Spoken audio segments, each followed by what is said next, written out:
When Mama fell into the Arkansas River and nearly drowned, the family lost their houseboat but gained a diamond ring. The guest recalls the terrifying day in the 1980s when their mother was pulled under by the river's undercurrent, only to be saved by the family's collective dive. My daddy bought this ring for my mom after she fell into the Arkansas River off of our houseboat. The Delta Queen was docking at the Island Harbor Marina in Pine Bluff, Arkansas, and we were docking our houseboat, and Mama fell in and she couldn't swim, and the undercurrent pulled her under and she didn't come back up. And so we were all panicking and we thought she was drowning. And finally, Daddy and my brothers jumped in and I jumped in and we found her and we pulled her back up. Daddy was so upset, he sold the houseboat the next day and bought this ring for my mother. Shaken by the ordeal, their father sold the houseboat the very next day and bought this ring as a symbol of love, survival, and gratitude.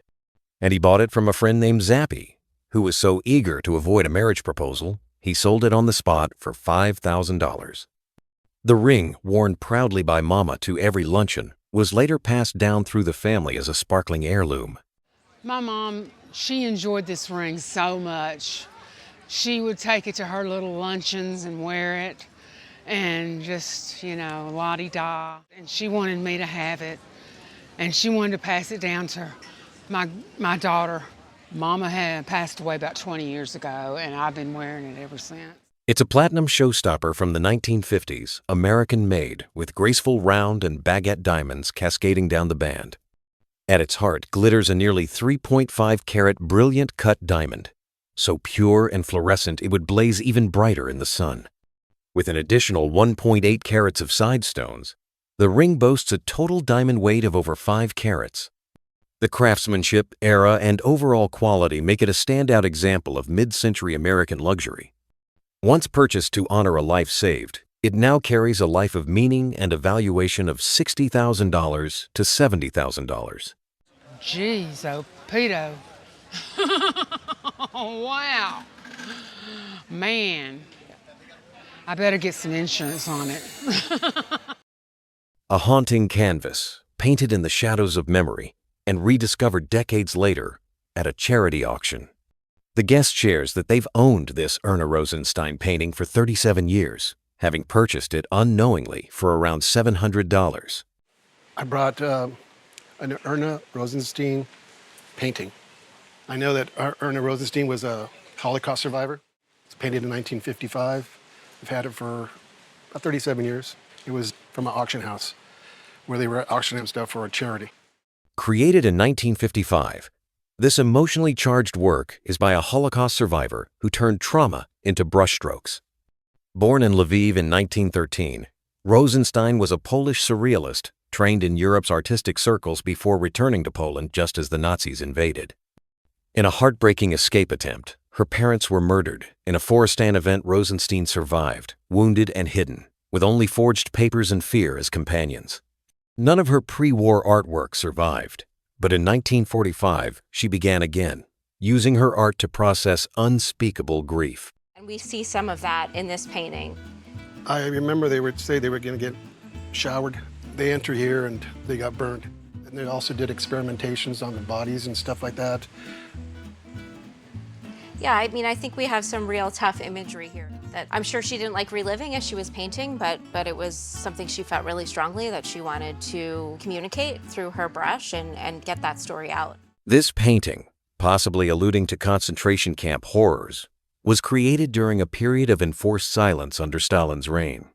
By 1957, she emerged anew, founding the Krakow Group and helping reintroduce modernism to post-war Poland.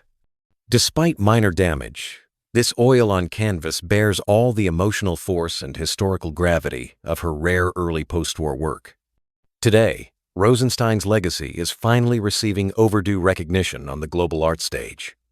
And this powerful painting, once quietly bought at auction, now holds a value between $50,000 and $70,000. Wow. Wow.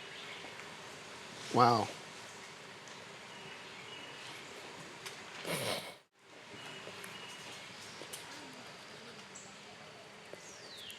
Thank you. A visually striking but disassembled piece of antique furniture was showcased by the guest. My understanding is it's probably a couple hundred years old. My great uncle was an antique dealer and he got it in the 50s. I've actually got a receipt from 53 when he bought it, and he bought it right here in Denver. The appraiser began by acknowledging the most obvious issue.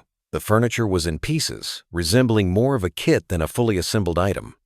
However, he noted that many components were intact and fit well, suggesting the piece could be restored. It was considered a wow piece, exhibiting vivid enamel work, ornate detailing, and mythological painted plaques. The piece was likely Austrian, made near Vienna in the late 19th or early 20th century, during a time when such elaborate, decorative furniture was fashionable.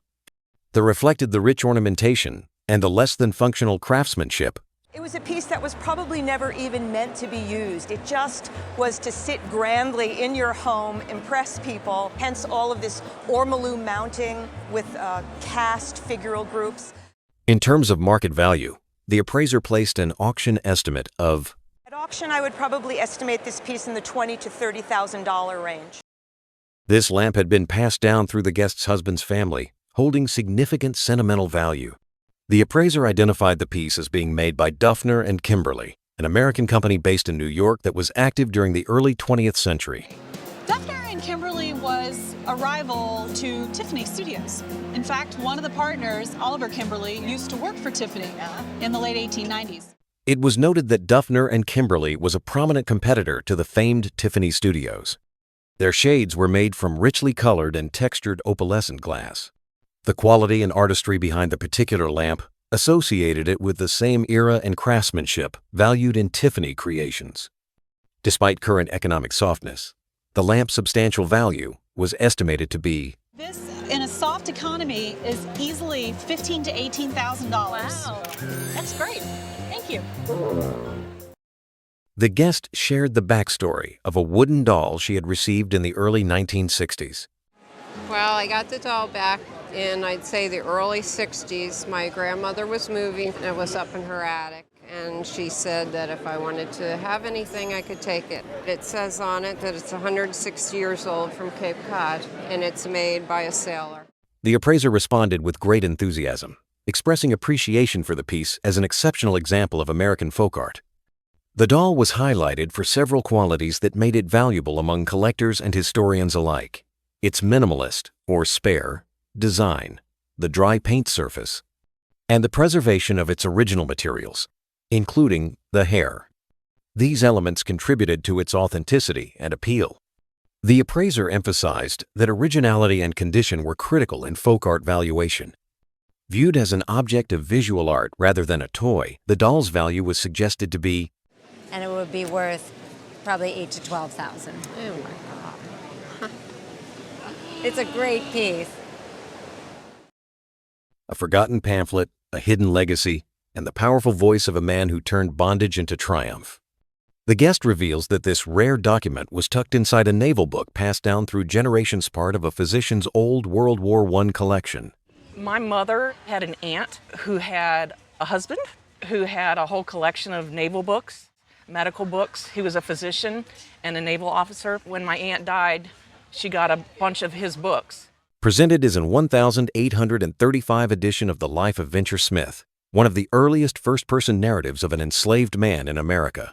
Born Brotier Furrow in West Africa, he was captured at age 6 during a tribal war, sold into slavery for rum and cloth, and stripped of his name and freedom.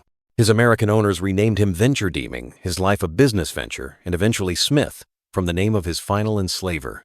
And this narrative tells about his life being enslaved. He was brought to New England. You think about slavery, and normally you think of the South. He went through 2 owners, he married, he had children, they got separated. The 3rd owner, who was in Connecticut, allowed him, and the fact that you even have to say allowed him to work and earn money. Unlike most, Venture was allowed to earn money, and he did the extraordinary. He bought his own freedom, then that of his wife and children. And eventually he earned enough money that he was able to buy his freedom. Then he was able to buy his wife and his children's freedom. Actually became fairly successful. He had 130 acres of land in Connecticut. Yeah. He had 3 houses. His memoir chronicles cruelty, separation, toil, and fraud, but also remarkable perseverance, land ownership, and family reclamation in Connecticut. In its final lines, he declares, "My freedom is a privilege which nothing else can equal," an echo that still resounds nearly 2 centuries later. Though the more famous 1798 edition is nearly impossible to find, this 1835 reprint virtually unseen on the market is a historical treasure in its own right. In today's retail environment, this rare pamphlet would command a value between $15,000 and $20,000. Cool. He was a very eloquent man. The guest brought in a cherished family heirloom, a striking iridescent vase that family tradition believed to be a Tiffany piece. The appraiser gently corrected the family lore, stating definitively that the vase was not made by Tiffany. Surprisingly, it was identified as the work of Lowitz, a highly respected Austrian glass manufacturer that operated during the same period as Tiffany Studios. Now, the reason I know that it's Lowitz is, number one, the color of the vase. It's a specific type of decoration. It's called phenomenon. And the shape is a Lowitz shape. It's really not a Tiffany shape. And the shape actually makes this extremely special. This decorative style featured elements visually similar to Tiffany's aesthetic. In this decoration that you see are these lines here. They're actually like a sawtooth decoration, and these swirls, and also the fact that it's an iridescent design. But other than that, everything else of it speaks to Lowitz. While both Tiffany and Lowitz produced unsigned pieces, this vase bore all the specific characteristics of Lowitz's design. What made the vase even more special was its distinctive form, which, unlike a simple cylinder or bowl, featured an intricate silhouette that required extra time and skill to create. Emphasizing its elegance, craftsmanship, and collectible status, the retail value suggested was, if this were sold in a retail shop, it would sell for at least $6,000. Oh. a wedding trip to New Orleans, a surprise gallery detour, and a Louisiana painter whose brushstrokes now carry a family's legacy.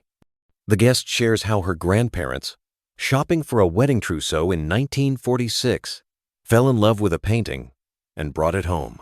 And my grandparents went into a gallery, and my grandfather saw this painting and fell in love with it and bought it.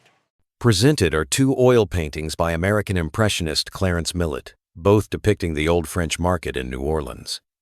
The larger canvas was purchased in 1946, and in 1949, the family acquired the original study directly from Millet for $35 with the letter to prove it. We have a letter from him to my parents that he's enclosing the painting, and it cost $35. Not a small amount of money in 1949, and $500 was a lot of money in 1946. Millet, though trained at the Art Students League, claimed to be self-taught and spent his life capturing the color and charm of Louisiana. His French Quarter scenes are his signature, work-vivid, architectural, and steeped in the warm haze of Southern light. The provenance here is exceptional. Original receipts, artist correspondence, and a traceable line of ownership going back nearly 80 years. Together, these pieces showcase not just place, but purpose, documenting a personal moment and a painter's vision in harmony. In a retail environment, the Clarence Millet study would command a value between $3,000 and $5,000. I would say a conservative auction estimate would be $30,000 to $50,000. Whoa. When 2 sisters inherited family photos of their great-aunts Iola and Piccola, they had no idea they were holding works by a forgotten master. Tucked among prom portraits and childhood snapshots was a newspaper clipping revealing the name Mike Disfarmer, an eccentric, reclusive photographer from Heber Springs, Arkansas. These photographs that we brought today are some photographs that we inherited. Our great uncle, he had these photos made of his daughters, Iola and Piccola. We found out who the photographer was from a newspaper article that was located with the pictures that said that his name was Mike Disfarmer, and it had a copy of that photo. So we knew of the first one there, of them in their prom dresses, and so we received other photos. Born Mike Meyer in Indiana, he distanced himself from his farming roots, even changing his name to literally mean not a farmer.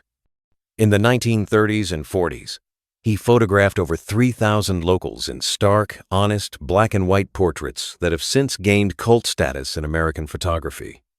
When he died without a will, his glass negatives were nearly lost until they were rediscovered decades later, sparking posthumous fame. And it wasn't until several decades later that those negatives were purchased and people began to find out about who this photographer was, this mysterious photographer who just appeared in this small town and created over 3,000 glass plate negatives of the inhabitants. What happened was that people were making posthumous prints from his glass plate negatives. Most known images are modern prints, but vintage originals like these are incredibly rare. One especially striking photo of the sisters in prom dresses had never been seen as a vintage print until today. The bold black stripe background and the studio stamp from his earlier identity, Meyer Studio, confirmed more of these belonged to Disfarmer. It's the Meyer Studio. He changed his name. Oh. He was born Mike Meyer. And he wanted to really distance himself from his family after his mother died in 1930. So he changed his name from Mike Meyer to Mike Disfarmer, which he thought literally meant not a farmer. The appraiser declared one image among his personal top 10 and a prized rarity for collectors. The group, once quietly passed down through family, now carries an auction estimate of $8,000 to $12,000. Wow. 8 to 12,000? $8,000 to $12,000. Wow, that's astounding. Much more than you thought. Yeah. And with that revelation, one sister gasped, the other laughed, and both felt history take on a new light.